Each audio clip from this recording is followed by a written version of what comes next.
আসসালামু আলাইকুম সুপ্রিয় শিক্ষার্থী, আশা করি সবাই ভালো আছো।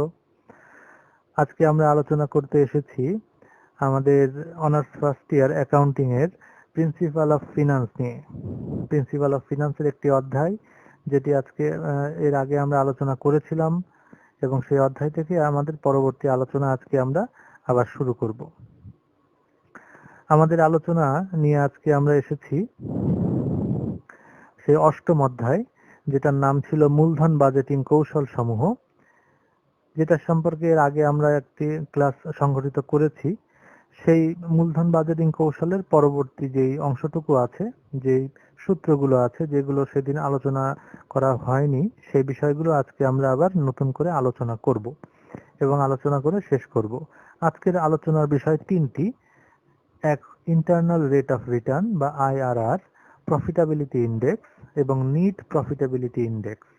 এই তিনটা বিষয় নিয়ে আজকে আমাদের আলোচনা। তো এই আলোচনার জন্য আমরা এই সূত্রগুলো দিয়ে দিয়েছি। যে তিনটা বিষয় ছিল সেই তিনটার প্রথম হলো পিআই, তার সূত্র হলো টোটাল প্রেজেন্ট ভ্যালু ভাগ এনসিও বা প্রাথমিক বিনিয়োগ গুণ 100। তারপরে আছে আমাদের আইআরআর। আইআরআর এর সূত্রটা একটু বিশদ, সেটা আমরা আলোচনা করব অঙ্ক করার সময়, যখন আমরা দেখাবো উদাহরণের মাধ্যমে সেটা। এবং তার আরেকটা আছে এনপিআই। তো একটা উদাহরণ আমরা নিয়েছি, সেই উদাহরণের মাধ্যমে আমরা আমাদের এই অঙ্কের সূত্রগুলো এটা কিভাবে অঙ্কের মাধ্যমে আমরা প্রয়োগ ঘটাই সেটা আমরা দেখব। আমাদের এখানে দেখাচ্ছি যে ইনিশিয়াল ইনভেস্টমেন্ট বা প্রাথমিক বিনিয়োগ আছে 50,000 টাকা, ইউজফুল লাইফ বা আমাদের কার্যকরী বছর বা মেয়াদ আছে 5,000 টাকা, এবং তার নিচে দেওয়া আছে ক্যাশ ফ্লো আফটার ট্যাক্স আর অ্যাজ ফলোজ। তার মানে সিএফএটি, 5 বছরের সিএফএটি আমাদের এখানে দেওয়া আছে, প্রথম, দ্বিতীয়, তৃতীয়, চতুর্থ, পঞ্চম। বের করতে হবে ইন্টারনাল রেট অফ রিটার্ন বা আইআরআর। আইআরআর বের করার জন্য আমাদের যে জিনিসটা প্রথমেই বের করতে হয় সেটা হলো আমাদের PV factor value. PV factor মানে হলো আমাদের যেই প্রেজেন্ট ভ্যালু বা টাকার বর্তমান মূল্য আছে, সে তার যে ফ্যাক্টর আমরা করি, সেই ফ্যাক্টরের মানে মান প্রত্যেকটা ফিনান্স বইয়ের পেছনে দেওয়া আছে, সেখান থেকে নিয়ে আমরা করি। তো সেটা আমরা এখানে একটু দেখব। বের করতে হয় এনসিও ভাগ এভারেজ সিএফএটি দিয়ে। আমাদের এখানে এনসিও আছে 50,000 টাকা, আর এভারেজ সিএফএটি যদি আমরা করি, তার মানে এই 5 বছরের যেই সিএফএটি গুলো আছে সেগুলো সব যোগ করে 5 দিয়ে ভাগ করলে আমরা পাচ্ছি 15,000 টাকা। 75,000 ভাগ 5, 15,000। তার মানে সেই 50,000কে 15,000 দিয়ে ভাগ করলে আমরা পাচ্ছি 3.33। এটা হচ্ছে আমাদের পিভি ফ্যাক্টর ভ্যালু। তার মানে আমাদের যে 50,000 টাকা আছে, সেই 50,000 টাকার একটা পিভি ফ্যাক্টর ভ্যালু আমরা বের করলাম 3.33। এখন এই 3.33টা কেন বের করলাম সেটা আমরা এর পরবর্তীতে আলোচনা করব, একটু বুঝে নেব। এবং এটা বোঝার জন্য আমাদের একটা চার্টের আমরা সাহায্য নেব। সেই চার্টটা আমাদের যে কোনো ফিনান্স বইয়ের তোমাদের পেছনে একটা চার্ট দেওয়া থাকে, সেই চার্টটা আমরা ফলো করব। এখানে পিভি ফ্যাক্টর বলতে আমাদের প্রেজেন্ট ভ্যালুর যে ফ্যাক্টর বা প্রেজেন্ট ভ্যালুর যে বর্তমান মান, বা আজ থেকে 5 বছর পরে যে 1 টাকা ছিল সেটা বর্তমানে কত টাকা আছে, সেই বিষয়গুলো আমরা নির্দেশ করি। তো এখানে আমরা দেখাচ্ছি যে 3.33 যেটা আছে আমাদের, সেটা আমাদের 5 বছর যে মেয়াদ ছিল, এই যে পিরিয়ডের দিকে তোমরা খেয়াল করলে দেখতে পাবে, এটা আমি সেই বইয়ের পেছনের যে সূত্র থাকে সেখান থেকে আমি নিয়েছি। সেই সূত্রটা আমি প্রথমে সূত্র আকারেও দেওয়া আছে। সূত্রটা হচ্ছে 1 - 1/1 + i to the power n ভাগ i। এখানে আমরা জানি যে i মানে হলো সুদের হার, n মানে হচ্ছে বছর সংখ্যা। এই মানগুলো বসিয়ে আমাদের এই বিভিন্ন সালের প্রেজেন্ট ভ্যালু অফ অ্যানুইটি এটা বের করতে হয়। তো আমাদের এখানে 5 বছর মেয়াদ ছিল। সেই 5 বছর মেয়াদে আমাদের যে 3.33, এটা আমরা পাচ্ছি কোথায়, যে 15% সুদের হার অথবা 16% সুদের হার, এই দুটোর মাঝামাঝি একটা হার আমরা পাচ্ছি। 15%-এ আছে 3.3522, আর 16% আছে 3.2743। তার মানে আমাদের যে 3.33 বেরিয়েছে সেটা 15 অথবা 16% সুদের হার ধরে করলে আমাদের ওরকম একটা মান আমরা পেতে পারি। এটা আমরা চার্টের মাধ্যমে পেয়ে যাব। চার্ট যদি কারোর কাছে না থাকে তাহলে উপরোক্ত যে সূত্র আছে সেই সূত্রে মান বসিয়ে আমাদের ওই যে আয়ের জায়গায় সেই 15 অথবা 16% বসিয়ে এবং এন এর জায়গায় 5 বছর বসিয়ে আমাদের এই মানটা আমরা পেয়েছি। এবং এই মানটাকে আমরা সেই আমাদের যে প্রথমে যতটুকু করলাম 3.33 এর সাথে করে বসিয়েই আমাদের এখানে পেয়েছি। এবং ওই দুটো 15 এবং 16-র মাঝামাঝি একটা আমাদের অংশ পেয়েছি এবং সেখানে আমরা লিখেছি যে 5 বছর বরাবর 3.33 মানটি অবস্থান করছে 15% এবং 16%-এর মধ্যে। ফলে 12% এবং 18% নিয়ে অঙ্ক করা হলো। 12% এবং 18% মানে হলো আমরা যে 3.33-এর পার্সেন্টেজ বের করলাম 15 অথবা 16, আমরা এই পার্সেন্টেজের ছোট একটা সুদের হার নেব এবং বড় একটা সুদের হার নেব। এটা আইআরআর বের করার একটা নিয়ম। তো আমরা ছোট নিয়েছি 12% এবং বড় নিয়েছি 18%। এই দুই রকম সুদের হার নিয়ে আমাদের পরবর্তী ক্যালকুলেশনটা আমরা করতে যাচ্ছি। পরবর্তী ক্যালকুলেশনে আমরা পাচ্ছি ক্যালকুলেশন অফ এনপিভি বা নিট প্রেজেন্ট ভ্যালু বের করা। বিভিন্ন এই সূত্রটা এবং এই চার্টের মাধ্যমে আমরা নিট প্রেজেন্ট ভ্যালু বের করব 12% এবং 18% সুদের হারে পিভি ফ্যাক্টর ধরে। তো আমরা শুরু করি। আমাদের প্রথমেই দেওয়া আছে চার্টের শুরুতে ইয়ার, 5টা ইয়ার দেওয়া আছে। তারপরে আছে সিএফএটি বা যেটা আমাদের প্রশ্নে দেওয়া ছিল, সিএফএটি গুলো 5টা। এর পরের ঘরে দেওয়া আছে 12%-এর পিভি ফ্যাক্টর, যেটা আমরা এর আগের ক্লাসে আমরা দেখিয়েছি যে কিভাবে পিভি ফ্যাক্টর বের করতে হয়। শুধুমাত্র পিভি ফ্যাক্টর, বইয়ের পেছনেও তোমাদের দেয়া থাকবে। সেখানে 12% ধরে এক বছর পরে যে 1 টাকার 12% সুদের হারে পিভি ফ্যাক্টর হচ্ছে 0.8929। এরকম ভাবে 2 বছর পরে, 3 বছর পরে, 4 বছর, 5 বছর পরে আমাদের যেই 12% সুদের হারে পিভি ফ্যাক্টর গুলো আসে সেগুলো আমরা এখানে বসিয়েছি। বসানোর পরে এই পিভি ফ্যাক্টরের সাথে আমাদের যে সিএফএটি আছে বিভিন্ন বছরের, সেই সিএফএটি গুলো গুণ করে আমাদের প্রেজেন্ট ভ্যালু পেয়েছি।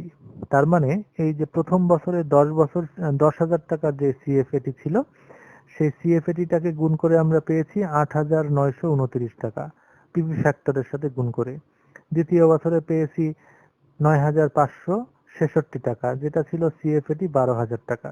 এরকম করে 5 বছরের পিভি বা প্রেজেন্ট ভ্যালু বের করেছি এবং টোটাল প্রেজেন্ট ভ্যালু যোগ করলে পাচ্ছি 51,959 টাকা।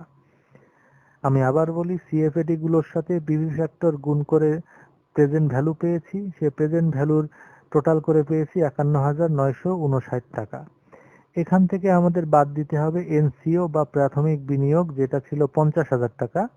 বাদ দিয়ে আমরা পেয়েছি নিট প্রেজেন্ট ভ্যালু বা এনপিভি 1,959 টাকা। এটা আমাদের নিয়ম। নিয়মে আমাদের যেহেতু আমাদের সূত্রের ব্যাপার আছে, সূত্রে আমাদের বের করতে হবে এনপিভি, তাই সেই এনপিভিটা আমরা বের করলাম। Total present value minus NCO করলে আমরা পাচ্ছি নিট প্রেজেন্ট ভ্যালু 12% সুদের হারে বের করলাম। ঠিক একইভাবে আমাদের এবার 18% সুদের হার দিয়ে প্রেজেন্ট ভ্যালু সেই এনপিভি বের করতে হবে। 18% সুদের হারে আমাদের 1 টাকার প্রথম বছরের মান থাকে 0.8475। এরকম করে 5 বছরেরই মান আমরা বসিয়েছি এবং তার সাথে এই সিএফএটি গুলো গুণ করে করে প্রেজেন্ট ভ্যালু বের করেছি। যেরকম 10,000 টাকার প্রথম বছরের প্রেজেন্ট ভ্যালু থাকে 8,475 টাকা। এরকম করে প্রত্যেকটা 5 বছরে প্রেজেন্ট ভ্যালুর সাথে 18% সুদের হারে প্রেজেন্ট ভ্যালু যেটা, সেটার সাথে গুণ করে প্রেজেন্ট ভ্যালু পেয়ে টোটাল প্রেজেন্ট ভ্যালু আমাদের আসলো 44,248 টাকা। এখান থেকে সেই এনসিও বাদ দিয়েছি 50,000 টাকা এবং সেই এনসিও বাদ দিলে আমরা নিট প্রেজেন্ট ভ্যালু বা এনপিভি পেয়েছি -5,752 টাকা। 18% সুদের হারে আমাদের আসছে তাহলে 5,752 টাকা ঋণাত্মক মান। এরকম করে আমাদের দুটো প্রেজেন্ট ভ্যালু বের করে নিতে হবে। একটা আমাদের 12%, মানে আমাদের যেই অরিজিনাল পার্সেন্টেজ আসে 15% অথবা 16%, এর ছোট একটা মান নিয়ে আর বড় একটা মান নিয়ে আমাদের দুটো মানের নিট প্রেজেন্ট ভ্যালু আমরা এই সূত্রের মাধ্যমে এবং এই ছকের মাধ্যমে বের করে নিয়েছি। এখান থেকে আমাদের পরবর্তী যে সূত্র এবং সেই সূত্রে মান বসানো সেগুলো আমরা করতে পারবো। তো এই ছিল আমাদের সূত্র। সূত্রটা হচ্ছে IRR সমান A plus C by C minus D গুণ বি মাইনাস এ। এই হচ্ছে আমাদের সূত্র। এই সূত্রের মানগুলো হচ্ছে এ সমান মানে হলো লো ডিসকাউন্ট রেট, তার মানে আমরা যে ছোট ডিসকাউন্ট রেটটা দেখেছিলাম 12%, সেটা। বি মানে হলো হাই ডিসকাউন্ট রেট, বড় ডিসকাউন্ট রেটটা 18%। সি মানে হলো NPV of low discount rate. Low discount মানে 12%-এ আমাদের এনপিভি আসছিল 1959 টাকা। আর ডি মানে হলো NPV of high discount rate, যেটা আসছিল -5752 টাকা। এই মানগুলো আমাদের সূত্রে বসিয়ে ক্যালকুলেশন করলে আমরা পাচ্ছি, সেই সূত্রে টোটাল প্রত্যেকটার মান বসিয়ে আমরা যদি ক্যালকুলেশন করি তাহলে পাচ্ছি 13.52%। এটাই আমাদের অ্যান্সার। তার মানে আমাদের ইন্টারনাল রেট অফ রিটার্ন হচ্ছে 13.52%। তার মানে আমাদের এই সূত্রের মানগুলো আগে আমাদের পূর্বের যে ছক করলাম সেই ছকের মাধ্যমে বের করে নিয়ে এই সূত্রে বসিয়ে ক্যালকুলেশন করলেই আমাদের IRR বেরিয়ে যাবে। তো প্রিয় শিক্ষার্থী, এখানে আমাদের IRR বের করার আরো বেশ কিছু অঙ্ক আছে। একই সূত্র, একই বিষয়, কিন্তু তোমরা তোমাদের যে কোনো বই থেকেই, যার যে বই আছে না কেন সেখান থেকে বিভিন্ন রকমের অঙ্ক আছে, সেগুলো IRR বের করার প্র্যাকটিস করবে। কারণ সেখানে হয়তো কিছু কিছু অঙ্কে ভাষাগত বা তথ্যগত কিছু পরিবর্তন বা ব্যতিক্রম লক্ষ্য করা যায়। তো সেজন্য তোমরা বেশ কয়েকটা অঙ্ক প্র্যাকটিস করলে ঠিক একই গাইডলাইনে একই সূত্র ফলো করে সেই অঙ্কগুলো যদি তোমরা করো তাহলে তোমাদের আশা করা যাচ্ছে IRR বিষয়ে আর কোনো সমস্যা থাকার কথা নয়। তো এই ছিল আমাদের IRR বের করা। এর পরবর্তীতে আমরা যাচ্ছি PI বা প্রফিটেবিলিটি ইন্ডেক্স, এটা বের করা। প্রফিটেবিলিটি ইন্ডেক্স বের করার জন্য আমাদের সূত্র হচ্ছে টিপিভি বা টোটাল প্রেজেন্ট ভ্যালু ভাগ এনসিও বা প্রাথমিক বিনিয়োগ গুণ 100। তার মানে আমরা যে টোটাল প্রেজেন্ট ভ্যালু বের করা শিখলাম এই যে কিছুক্ষণ আগেই, সেটা বের করে এনসিও বা প্রাথমিক বিনিয়োগ দিয়ে ভাগ করে 100 দিয়ে গুণ করলে আমাদের বেরিয়ে যাবে পিআই বা প্রফিটেবিলিটি ইন্ডেক্স। এখানে আমাদের টোটাল প্রেজেন্ট ভ্যালু বের করতে হবে আমাদের অঙ্কে নির্দিষ্ট হারে যে সুদের হার দেওয়া আছে সেই সুদের হার দিয়ে প্রেজেন্ট ভ্যালু, এবং সেই প্রেজেন্ট ভ্যালু টোটাল করে এনসিও দিয়ে ভাগ। এই হচ্ছে আমাদের পিআই। এবার আসছে এনপিআই বা net present value. Net present value হলো নিট প্রেজেন্ট ভ্যালু ভাগ এনসিও গুণ 100।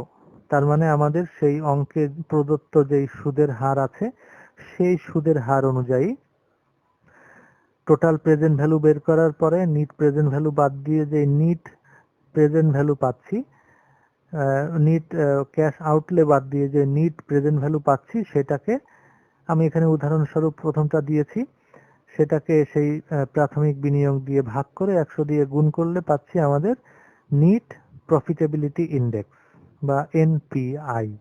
এই ছিল আমাদের আজকের আলোচনা। প্রিয় শিক্ষার্থী, তোমরা তোমাদের যার যে বই আছে না কেন, যে লেখকের বা যে প্রকাশনার বই তোমাদের কাছে আছে, সেখান থেকে তোমাদের যেই বোর্ড কোশ্চেন গুলো আছে, তার মানে বিভিন্ন সালে জাতীয় বিশ্ববিদ্যালয়ের ফাইনাল পরীক্ষাতে যে অঙ্কগুলো এসেছে সেই অঙ্কগুলো তোমরা বেশি বেশি করে প্র্যাকটিস করবে। সেখানে আমাদের স্ট্যান্ডার্ড মানের অঙ্ক থাকে এবং তোমাদের ফাইনাল পরীক্ষাতে আসার মতো যেই মানে অঙ্কগুলো থাকতে পারে সেগুলো আমরা সেখান থেকে পাই। তো তোমরা সেই অঙ্কগুলোকে প্র্যাকটিস করবে বেশি বেশি করে। আমাদের যেই এই অষ্টম অধ্যায়ের যে আলোচনাগুলো পূর্বের ক্লাসে এবং এই ক্লাস মিলে আমরা করলাম, সেই আলোচনাগুলো তোমরা তোমাদের অধ্যায় থেকে, তোমাদের বই থেকে আলোচনা প্র্যাকটিস করবে, অনুশীলনী থেকে প্র্যাকটিস করবে, এবং যে কোনো সমস্যা হলে, যে কোনো বুঝতে অসুবিধা হলে আমাদের সাথে আলোচনা করে নেবে, এবং সেভাবে আমাদের বিষয়টা আমাদের শেষ করব। তো সবাই ভালো থাকো, নিরাপদে থাকো, সুস্থ থাকো। ধন্যবাদ।